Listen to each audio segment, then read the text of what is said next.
Merci d'être avec nous sur Al24 News au sommaire de l'actualité de ce jeudi 13 juin.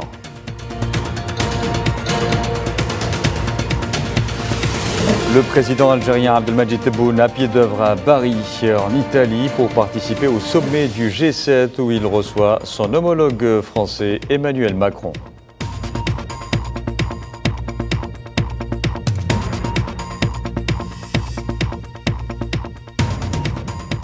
Poursuite de l'agression génocidaire sioniste contre la bande de Gaza où le bilan des victimes s'alourdit à 37 232 martyrs et 85 037 blessés.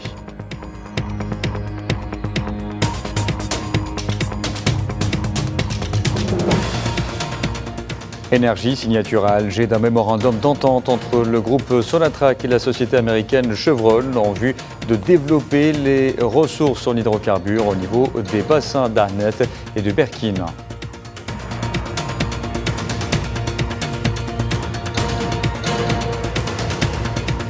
Situation alarmante au Soudan, le Conseil de sécurité vote ce jeudi un projet de résolution britannique visant à lever le siège sur El Fasher au Darfour Nord par les forces de soutien rapide.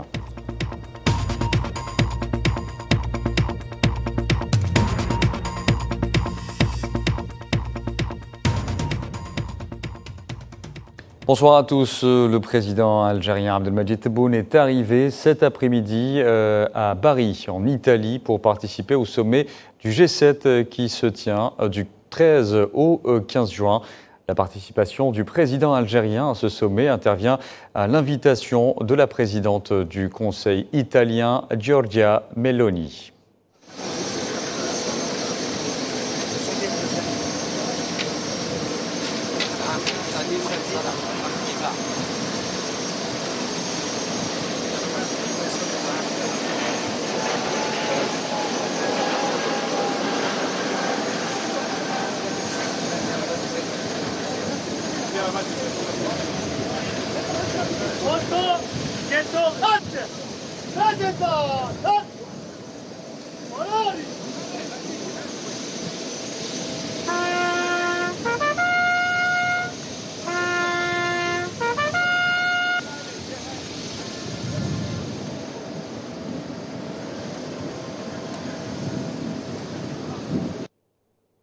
Et au siège de sa résidence Masseria San Francesco à Bari, le président algérien Abdelmadjid Tebboune a reçu son homologue français Emmanuel Macron.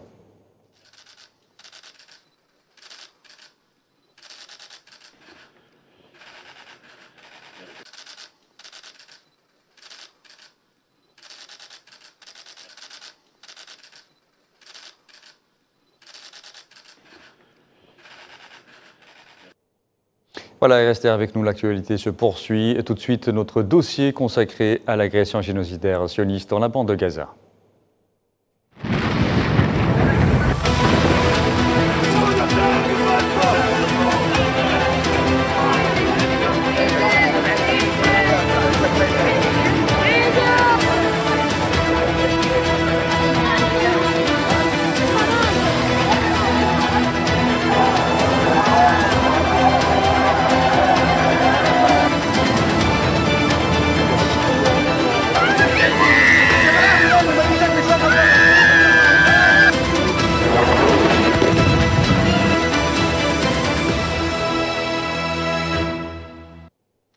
Poursuite de l'agression génocidaire sioniste contre la bande de Gaza avec au moins 30 Palestiniens tombés en martyrs et plus d'une centaine blessés durant les dernières 24 heures, portant le bilan des victimes de ce génocide entamé le 7 octobre à 37 232 martyrs et 85 037 blessés.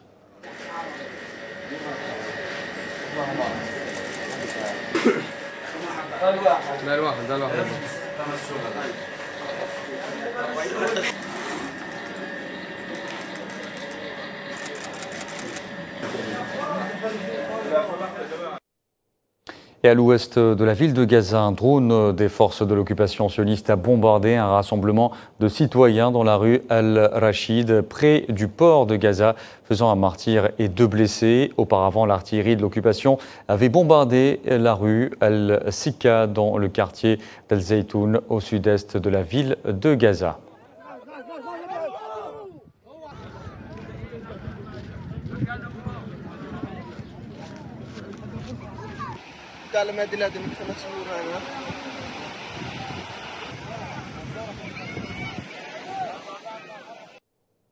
Et plusieurs autres régions de la bande de Gaza ont fait l'objet d'intenses bombardements au 251e jour de cette agression génocidaire sioniste, notamment à Rafah, au sud, où des bâtiments résidentiels ont été détruits après avoir été pilonnés par des engins militaires terrestres, aériens et maritimes. Le camp de Nusayrat au centre a été également bombardé. Les équipes médicales y ont récupéré les corps de 3 martyrs et d'un certain nombre de blessés, pour la plupart des enfants. Par ailleurs, des drones militaires quadricoptères ont tiré sur des maisons palestiniennes dans les quartiers d'El Shoujaïa et d'El Zaytoun dans la ville de Gaza, et les chars israéliens stationnés dans l'axe Netzarim ont tiré des roquettes sur les quartiers d'El Zaytoun, Al-Sabra, Tel El-Hawa et Sheikh Ajlin dans la ville de Gaza.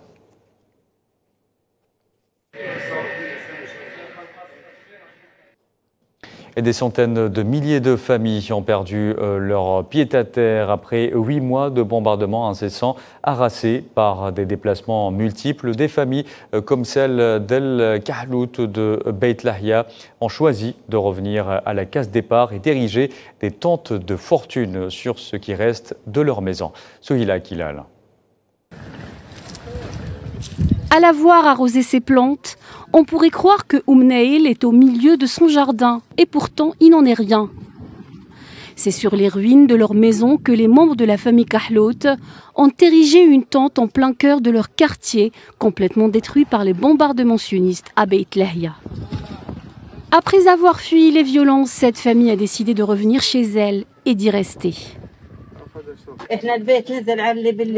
La maison s'est complètement effondrée. Nous avions un studio de montage qui s'est également effondré. Nous n'avons rien pu sauver de nos affaires. Tout a été enseveli sous les décombres.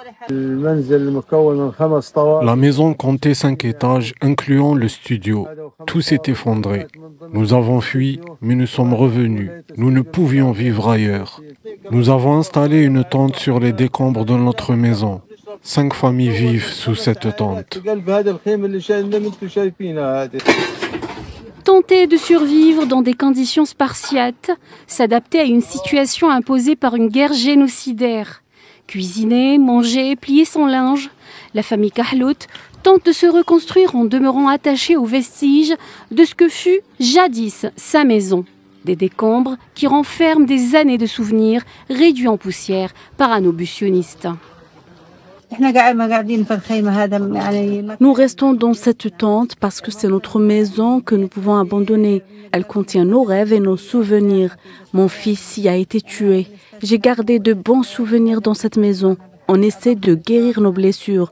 Nous ne pouvons pas rester loin de chez nous. Même s'il y a des bombardements violents, nous partons durant 1 jour ou 2 et nous revenons. La famille Kahlout n'est qu'un exemple parmi tant d'autres à Gaza. Ce peuple fait preuve d'une détermination et d'un courage qui force le respect et l'admiration. Toutes les tentatives de l'entité sioniste de déraciner et chasser les Gazaouis de leurs terres ont été vaines. Mieux encore, elles n'ont fait que renforcer le sentiment d'appartenance du peuple palestinien. Et l'UNRWA a mis en garde ce jeudi contre des risques environnementaux et sanitaires catastrophiques dans la bande de Gaza du fait de l'agression sioniste génocidaire en cours. L'UNRWA a indiqué qu'il y avait plus de 330 000 tonnes de déchets accumulés dans les zones peuplées de la bande de Gaza et averti que cela posait des risques catastrophiques pour l'environnement et la santé dans l'enclave palestinienne.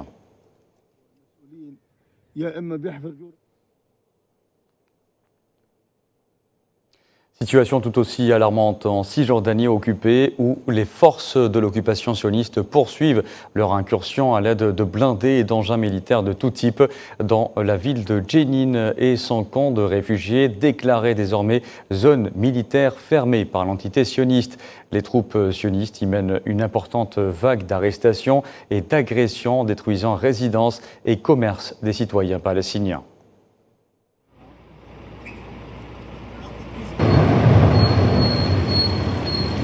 أنا كنت بالبيت نايم J'étais en train de dormir quand j'ai reçu un appel me disant que mon stand avait été renversé par l'armée israélienne. Ce n'est pas la première fois, ni la deuxième, ni la troisième, c'est la 10e fois que ça arrive. Ils font cela pour nous provoquer, mais pour nous, cela ne nous dérangera pas s'ils viennent le renverser tous les jours. Et au moins 12 Palestiniens, dont un enfant, ont été arrêtés par les forces sionistes en Cisjordanie occupée au cours des dernières 24 heures, selon la Commission des affaires des prisonniers et ex-prisonniers, le club des prisonniers palestiniens. Ces arrestations se sont concentrées principalement dans le gouvernorat d'El Khalil, Naplouse, Salfit et Qalqilia.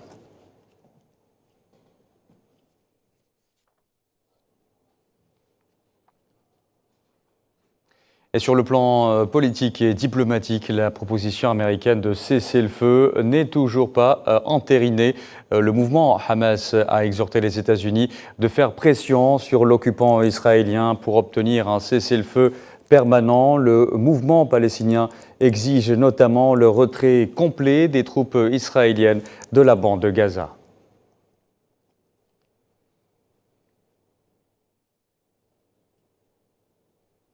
Et la proposition américaine de cesser le feu s'invitera au sommet du G7 en Italie, selon le conseiller à la sécurité nationale de la Maison-Blanche, Jake Sullivan. Le président américain Joe Biden exhortera les dirigeants des pays du G7 à soutenir les négociations de cesser le feu.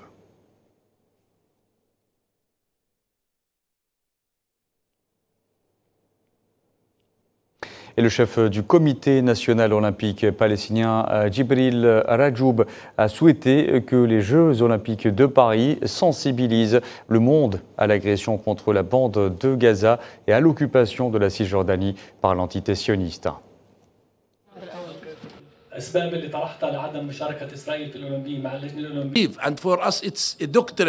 Pour nous, c'est une doctrine qui nous permet de présenter notre juste cause par l'intermédiaire des athlètes et des joueurs. Il s'agit d'un événement historique et mondial. Pour nous, c'est une bonne plateforme. C'est pourquoi nous essaierons également d'avoir des athlètes venant de Gaza ou originaires de Gaza.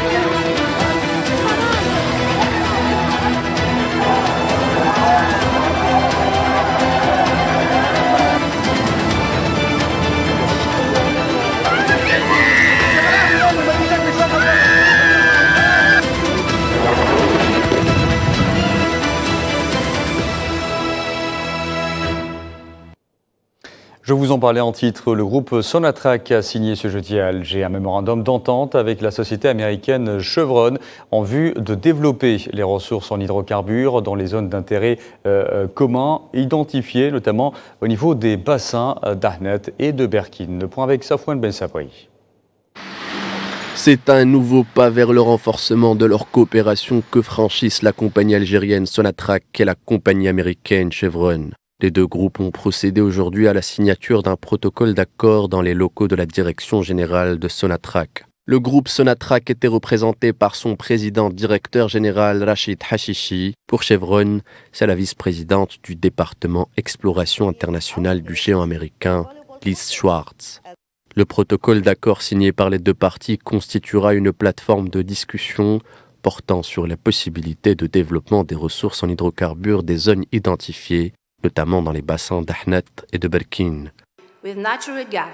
Dans ce cadre, l'accent sera mis sur les techniques de technologie de pointe ainsi que sur les méthodes pouvant assurer la préservation de l'environnement. Un nouveau partenariat dont s'est félicité le président directeur général de Sonatrach.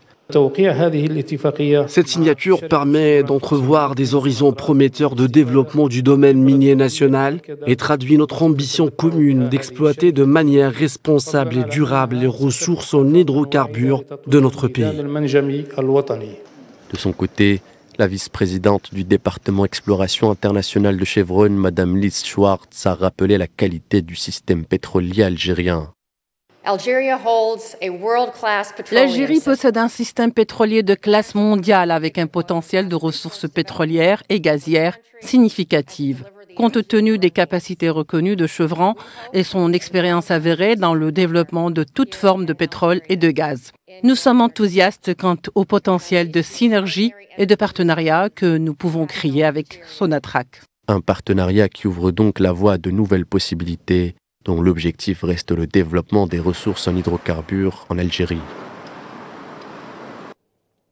En parlant d'énergie, Sonatrach a annoncé ce jeudi que le groupe espagnol Villar Mir a cédé à Asmidal, filiale du groupe Sonatrach, la totalité de ses parts dans l'entreprise Fertial, mettant ainsi un terme aux différends les opposants en arbitrage international.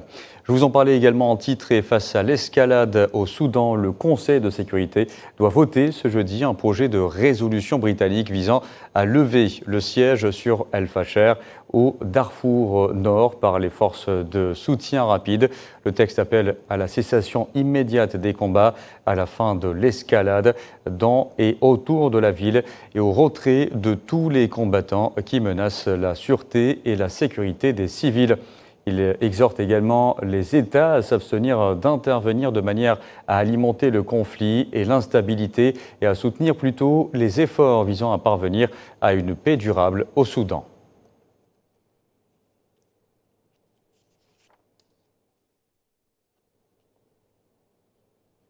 Au Niger, à présent, des assaillants non identifiés ont attaqué des soldats chargés de surveiller un important oléoduc au sud-est du pays, reliant le Niger au Bénin, tuant 6 soldats. L'attaque, qui n'a pas été revendiquée, n'a pas endommagé le pipeline en question.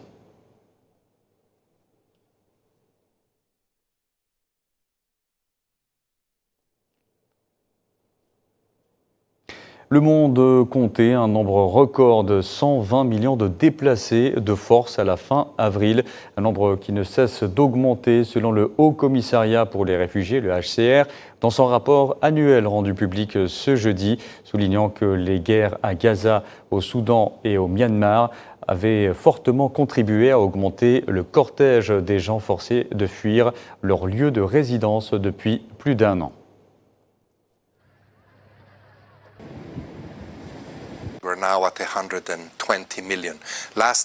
Nous sommes désormais 120 millions. L'année dernière, nous avions annoncé 114 millions, soit 6 millions de plus en un an. Aujourd'hui, certaines personnes sont rentrées chez elles, mais elles sont très peu nombreuses pour la plupart des personnes déplacées à l'intérieur du pays. Mais sinon, entre le Soudan, Gaza et bien d'autres endroits, ce chiffre a continué d'augmenter. En Afrique du Sud, à présent, le parti nationaliste zoulou, Inkatha IFP, qui dispose de 17 sièges sur 400 à l'issue des législatives sud-africaines, a annoncé s'allier à l'ANC au pouvoir, qui a perdu sa majorité historique pour former un gouvernement de coalition. Une annonce qui intervient alors que le président Cyril Ramaphosa avait appelé de ses vœux un gouvernement d'union nationale.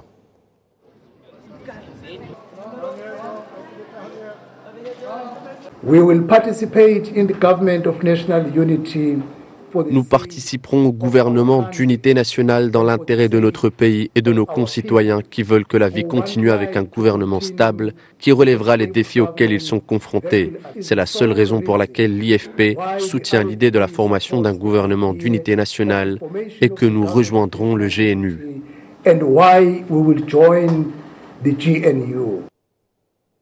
Dans l'actualité également, c'est sur fond d'agression contre la bande de Gaza et de conflits russo-ukrainiens que s'est tenu ce jeudi à Paris, en Italie, la première journée d'un sommet du G7 où la première ministre italienne Giorgia Meloni a évoqué les crises migratoires et environnementales lors d'une table ronde sur l'Afrique, le changement climatique et le développement.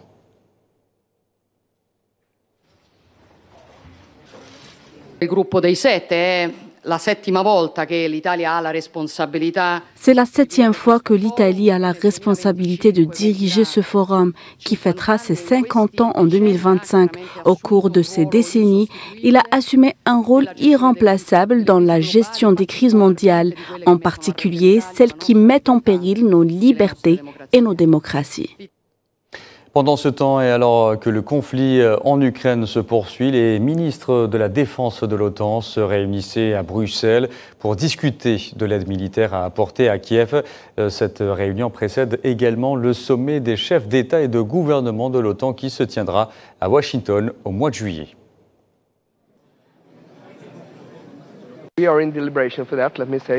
Permettez-moi de dire que nous avons fourni de nombreux systèmes de défense aérienne aux Ukrainiens. Nous fournissons cet espoir. Nous fournissons ce RB-70 où, avec les Allemands, nous sommes en train de délibérer sur ce que nous pouvons faire avec les 11 autres pays qui utilisent le système Patriot. Allez, direction la France où de nouvelles manifestations contre l'extrême droite hier soir dans plusieurs villes ont réuni au total plus de 11 700 personnes, dont beaucoup de jeunes selon la police. À Toulouse, plusieurs centaines de personnes sont descendues dans la rue alors que la préfecture avait interdit toute manifestation dans la soirée. Après avoir sommé les derniers manifestants de se disperser, les policiers ont tiré des gaz lacrymogènes.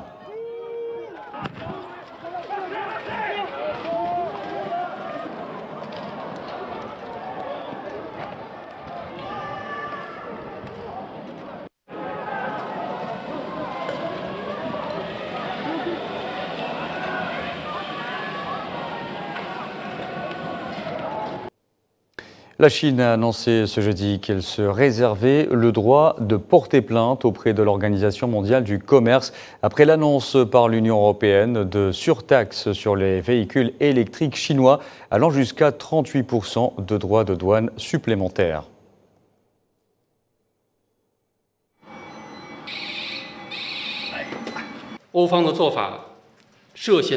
Les actions de la partie européenne sont soupçonnées de violer les règles de l'OMC et constituent un comportement protectionniste pur et simple. La Chine se réserve le droit de porter plainte auprès de l'OMC et de prendre toutes les mesures nécessaires pour défendre résolument les droits et les intérêts des entreprises chinoises. Dans l'actualité aussi, des dizaines de personnes ont été blessées hier en Arménie lors d'une manifestation devant le Parlement en protestation à la cession de villages à l'Azerbaïdjan après que la police a fait usage de grenades assourdissantes.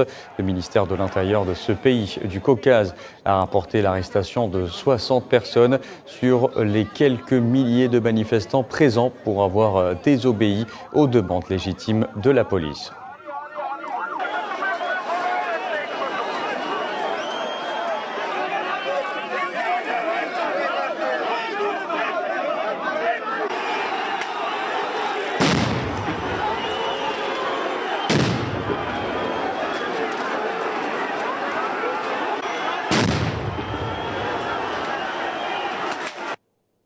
Et on termine avec cet important incendie qui s'est propagé à des réservoirs de carburant de raffinerie en Irak, faisant plus de 10 blessés, parmi lesquels des secouristes de la défense civile qui tentent toujours d'éteindre le feu au Kurdistan autonome au nord. L'incendie, dont la cause reste pour l'heure inconnue, est parti hier soir d'un réservoir d'asphalte avant de gagner une seconde raffinerie voisine sur une route au sud-ouest d'Erbil, capitale du Kurdistan autonome.